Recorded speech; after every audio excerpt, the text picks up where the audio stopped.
estudantes, tudo bem com vocês? Espero muito que sim.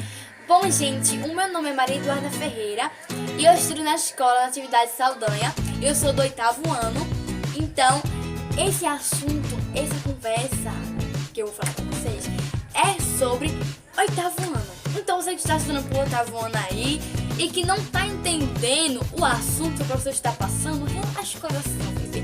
Pois eu creio que você vai entender através desse vídeo, através de cada informação que irá ser dada.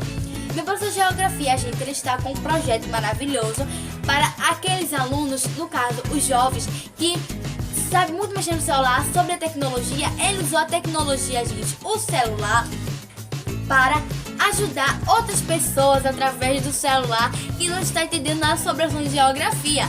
E ele e meu grupo iremos falar um pouco sobre os países andinos, no caso a América Andina. Então você que está com dificuldade aí, relaxa o coração, bebê, pois eu creio que eu irei ajudar vocês, né? Então é isso aí, acompanha o vídeo, espero que vocês gostem, um grande beijo meu e tchau, tchau. Oi pessoal, meu nome é Guilherme, eu vou estar falando um pouco sobre o Peru. Inicialmente eu vou estar falando sobre o idioma.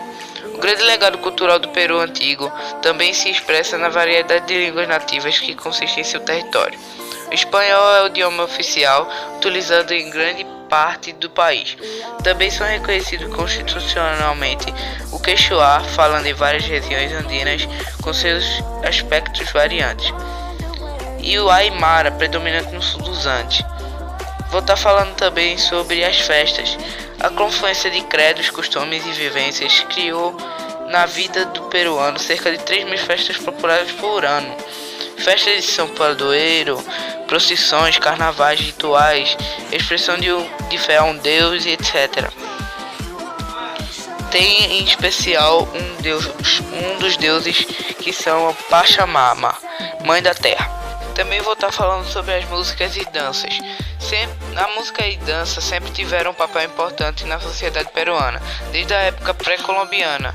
Os antigos peruanos utilizavam os caracóis do mar e os taquaras, até os ossos de animais, para emitir sons.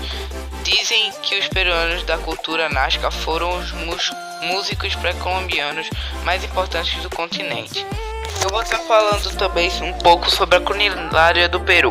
A culinária do Peru é muito diversa, sendo o resultado da fusão inicial da tradição do antigo, o Peru com a cozinha espanhola e sua variante mais fortemente influenciada pela presença dos mouros na Península Ibérica, e com o importante aporte dos costumes culinários trazidos das costas atlânticas da África subsaarianas por escravos.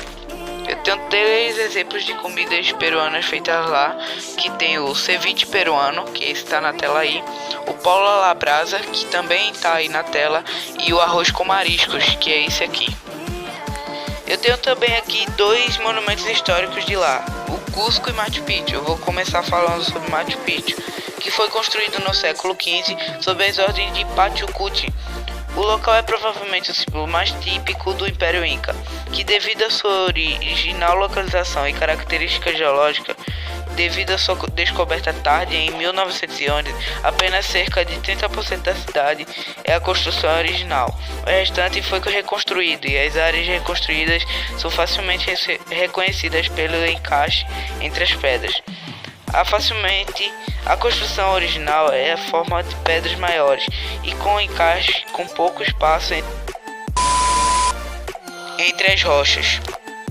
Eu vou estar falando também sobre Cusco. A cidade de Cusco está situada a 3.400 metros acima do nível do mar.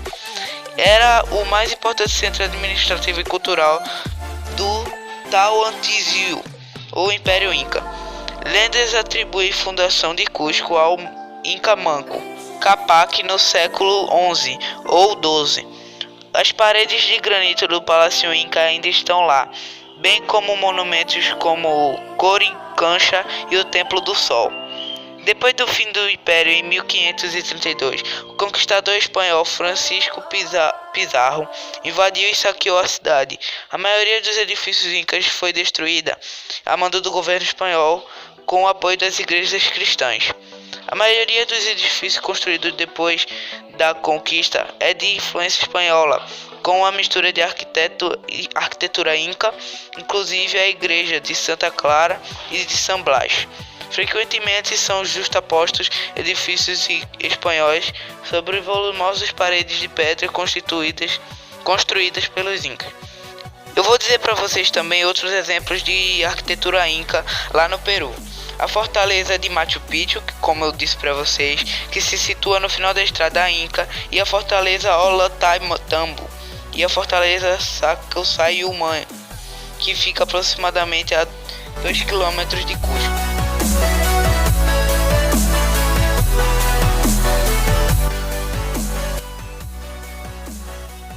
A América Andina ela é formada por Bolívia, Chile, Colômbia, Equador, Peru e a Venezuela. São países cuja vida social e econômica é marcada pela presença da Cordilheira dos Andes. Economicamente assim dizendo, a América Andina ela apresenta a maior produção de minérios pela monocultura e em alguns países a pesca. A Venezuela ela se localiza no norte da América do Sul e ela se destaca pela grande indústria de petróleo e a exportação que é a base do país. Para o petróleo ter sucesso, teve a presença de empresas estrangeiras ricas para que hoje o petróleo fosse a maior produção da Venezuela. Se a gente for pesquisar e ver, a Venezuela está passando por crise econômica na sua cidade com extensão do petróleo.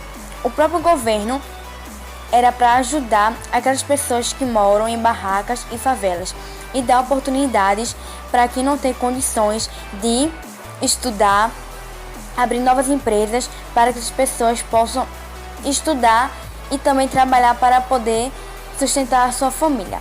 Por isso que está tendo alguns conflitos e manifestações da Venezuela. Se o governo pensasse bem e fizesse tudo certo, a Venezuela não estava desse jeito. E é um país maravilhoso, sim, mas tem que ter melhora do governo no país.